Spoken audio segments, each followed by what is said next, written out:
moment to pause and thank you for all we're blessed with on a daily basis. We pray that you'll watch over and care for those that are going to conduct this meeting, for those that are in attendance, that you'll watch over and care for every action, every move.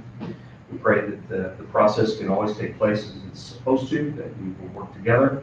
We pray for unity. We pray for the blessings that we're given today. In Christ's name.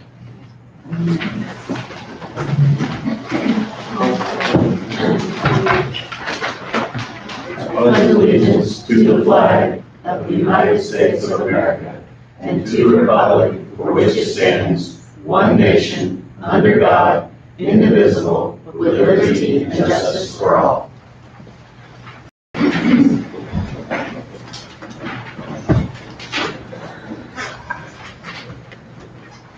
Roll call, please.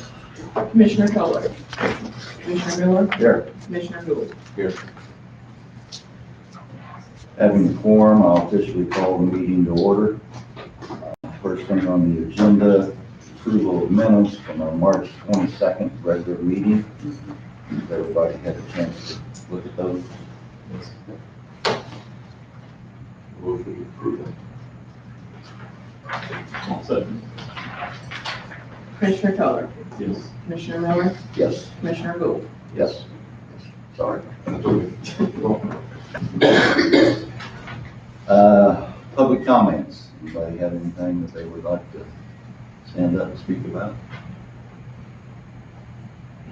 Okay. Don't see any office holders in here. All right, we'll move on. Committee reports. Anybody? We had a 911 committee meeting, which is basically just routine business. They had a repeater to go out on the tower in Alexander County, and they needed a battery for the generator system, and that's been taken care of. So, also, which will tie into the 7 to 5 meeting, the sheriff's been looking at upgrading his radio system up to digital. And I asked the director of Southern Five to see if we could look into the kind of grants that we could get to help offset the cost of that system. Basically the Southern Five meeting was a lot of personnel issues, but mostly routine business. But if there's anything out there in the way of a grant for the system, they said we stood a really good chance of getting it. So, sounds good. Good. And we've appropriated money for the radio system, but that would be great to get a grant to take care of it. Economic development meeting was not held this week due to the fact that they're still working on merging them and the Chamber of Commerce. So they're scheduled for next month. Building permits? No. Nope. County finances, I know Lee's been in Springfield for treasurer training. We are working on, as I've said, we're getting close to a new format as far as presenting this meeting. Should have it just shortly. Old business, 2017 audit findings. Update on that. Yes, I'm just going to go through each of the 7 findings and kind of give you an update. The auditors were here. They've started on our 2018 audit. Before she left, we sat down and reviewed all the 17s, explained to her what we've done, and to make sure that we get them all cleared out. So the first finding was with regards to internal controls of our financial reporting. Just making sure that we are ready whenever they get here, that we've got journal entries posted, accounts reconciled, everything like that. They were very happy with the progress that we made from last year to this year on getting everything done. She did ask me if we could prepare a checklist, like a year-end checklist that we could go through and make sure that between myself and the treasurer's office that everything is reconciled. So they were happy, but they do want a little bit more work on that one. The second audit finding was in regards to our personnel records, to make sure our human resource director has copies of all personnel records and that all the required documents are inside of them. So she said this will be a repeat finding in our next year's audit, but that they will note that we have made progress, that Angela has obtained the personnel files now from all of the departments of what they have, and now she is creating a spreadsheet with what is required to be in each one and any documents that are missing, and then she will reach out to the department heads and elected officials to get those in. So again, they were happy about it. She did say it would be back on there though because it's not complete yet. The third audit finding was in regards to segregation of duties. They had noted that they wanted some different segregation of duties within the circuit clerk's office and within the sheriff's department. Both of those have been corrected. Met with the auditor, discussed the new procedures. They're happy with them. She said this one will be off of the report. The fourth finding was with regards to bank reconciliations for the accounts that are not under the treasurer's control. The sheriff's department has some, circuit clerk and county clerk.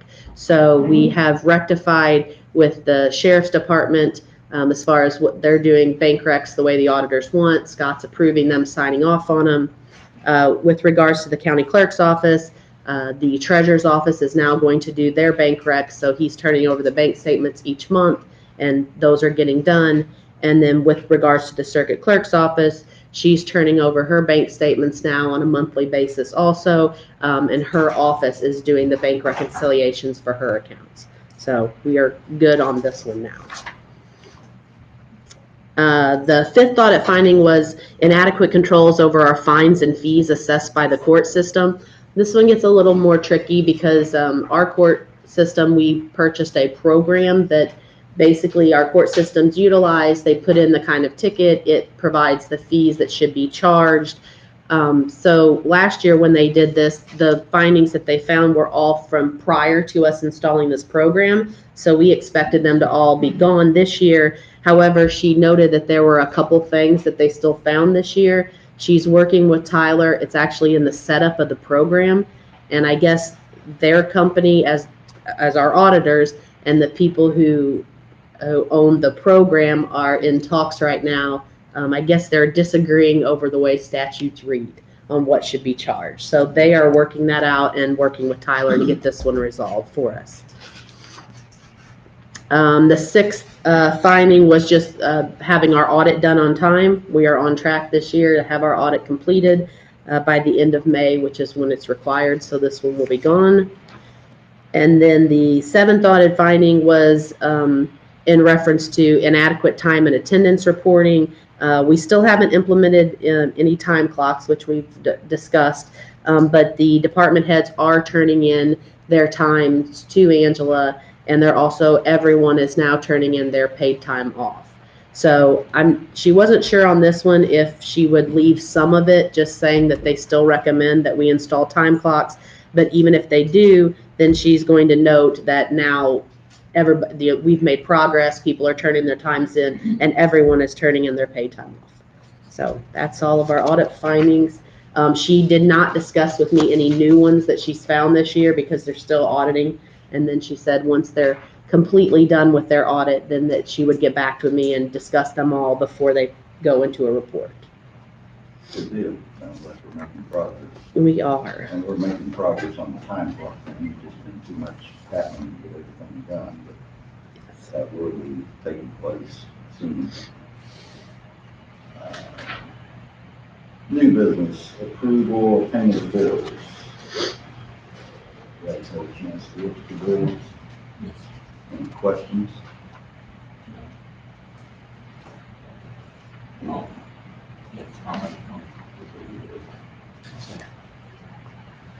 Commissioner Keller, Yes. Commissioner Miller, Yes. Commissioner Boyd.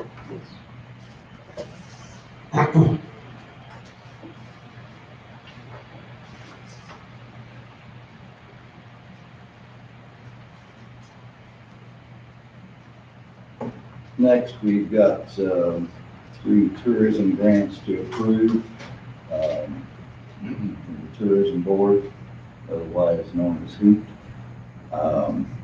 First one is approval of a tourism grant application by Shawnee Hills Wine Trail, in the amount of $12,000. Any questions about that?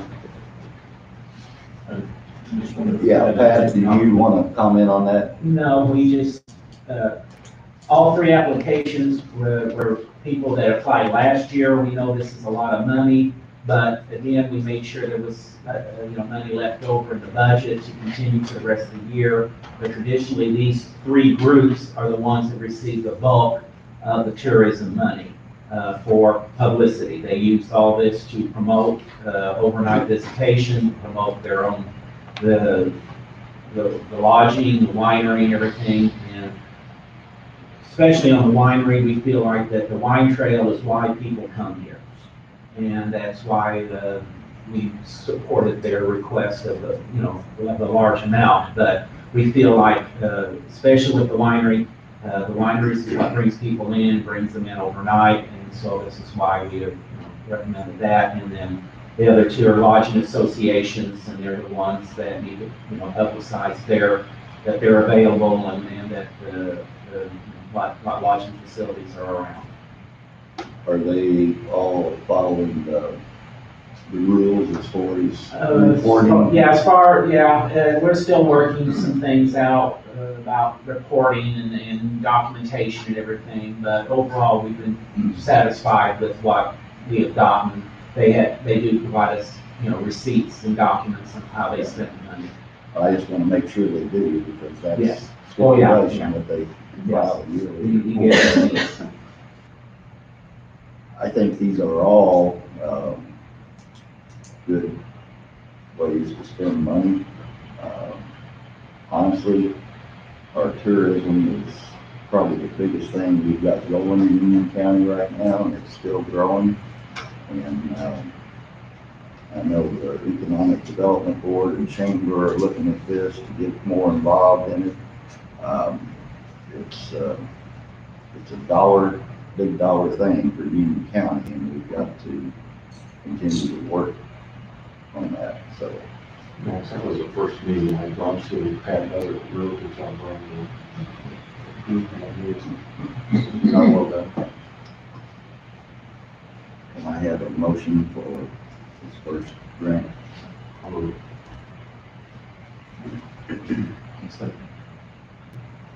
Commissioner Keller, Yes. Commissioner Miller, Yes. Commissioner Bowe. Yes.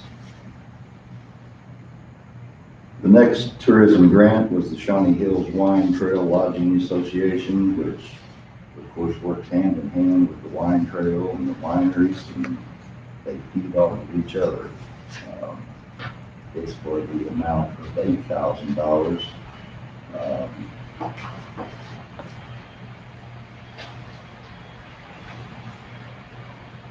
We've given them 6,000, we've given them 7,700. Different years. This one's for 8,000. I have a motion. I'll second. Commissioner Keller, Yes. Commissioner Miller, Yes. Commissioner Bowe. Yes. The next one is tourism grant for cabin rentals in Southern Illinois Association. Having been on this board, I just appointed David to take my place. I know it may sound a little confusing, but there's several different organizations that work together, but they've got their own group, do their own advertising, do their own planning, then combine it together. That's why it sound like maybe the same, but they're not. Any questions on the last grant? It's for $5,500. They have requested $95,000, so no, we don't give them everything that they asked for.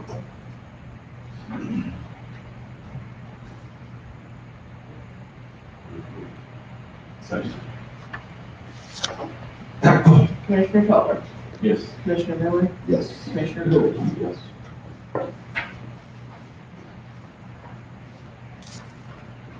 Next item on the agenda is resolution appointing commissioners of the Lick Creek Public Water District.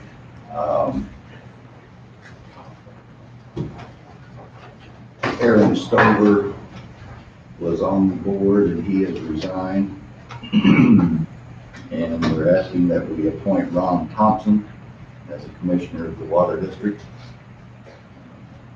Any questions on that? I'll get a motion to pass that resolution. I'll make a motion to appoint Ron Thompson to the Water District. No second. Commissioner Felton, Yes.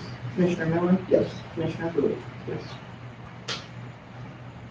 Last item on the agenda is approval of Redeploy Illinois Bureau of Youth Intervention Services FY 2020 continuation application. This is a grant that we have had, that we continue to work toward. You want to speak to that a little bit? Sure. As you can see, I sent along the budget that we will propose to the state next Wednesday. Is actually the deadline, but we will put that in today with approval here at the board. You see that we've made some changes to the program overall. We've gone from a one service provider model to diversifying basically the portfolio. We've taken a look at the client base that we have in the region, and we've decided to ask for more money from the state and reallocate the monies to different service providers throughout the region. The purpose of that is twofold. One is that we can lessen the per client cost. Right now we're paying approximately $36,000 a kid that comes into the redeploy program.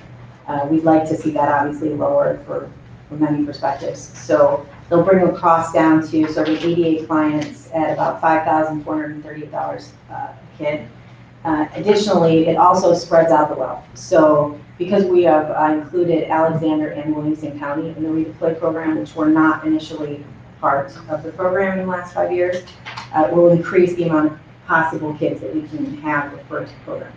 With that said, we want to make sure that we can offer 88 slots to kids, and we needed to create contracts with agencies that are placed strategically throughout the 9 counties so that we can provide services to kids that live in more rural environments and so forth. So the contract obviously that we're going to ask with the state will increase to the amount you see in front of you, which is $483,843.13.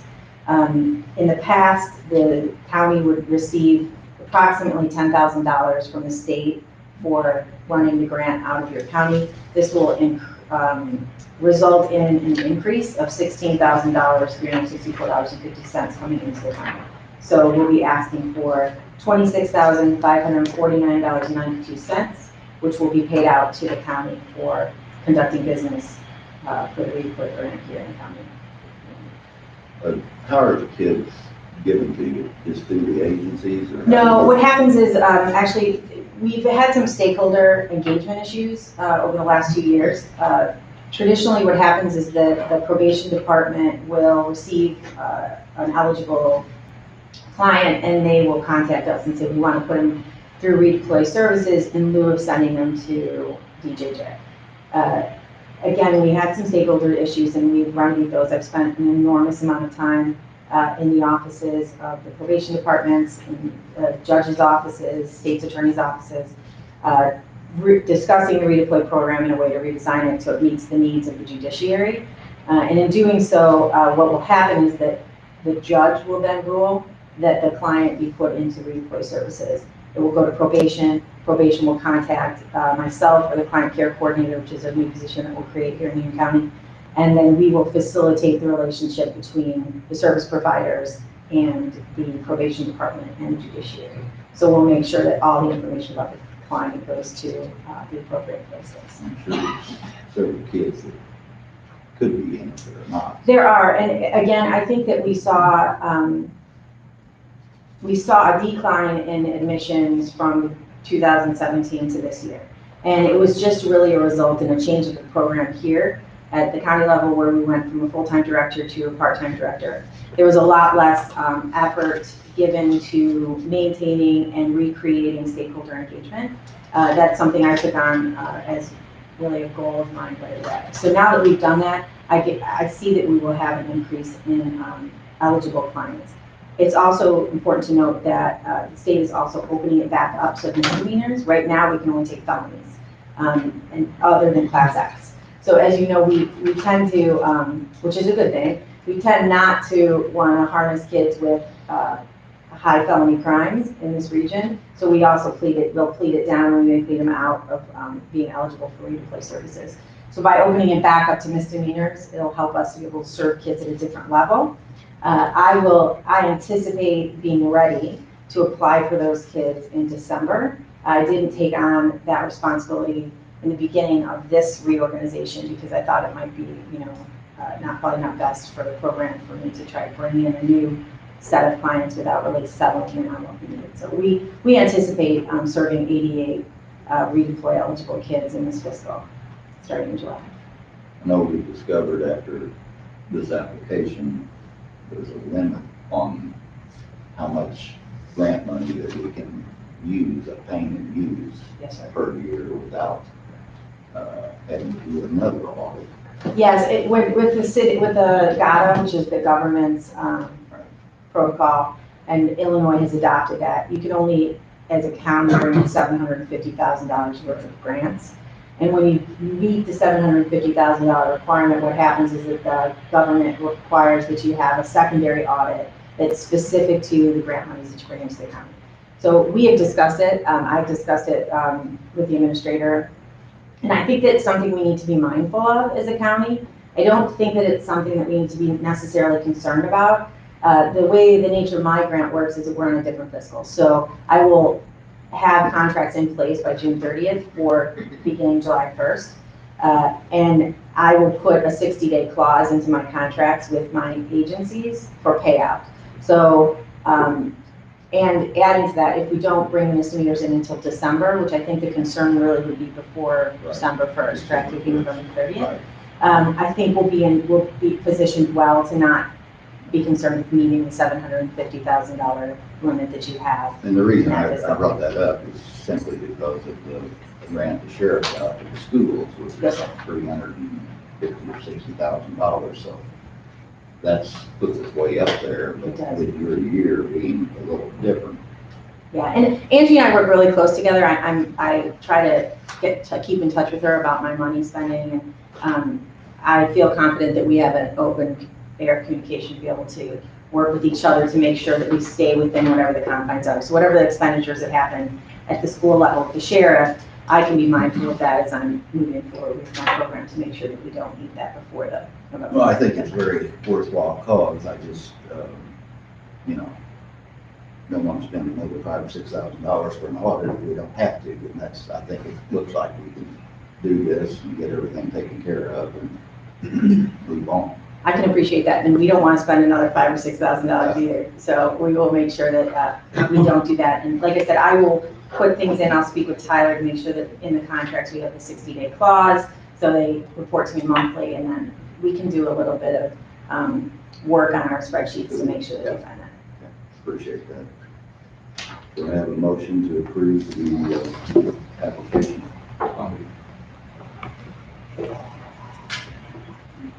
Just one quick question. Okay, I'm sorry. For us, how do the funding sources look for this? From the state, Yeah. we have not had any payout problems. I've actually been in excess at the Redeploy Illinois program because they changed the requirements from being able to take every kid to now just being able to take felonies.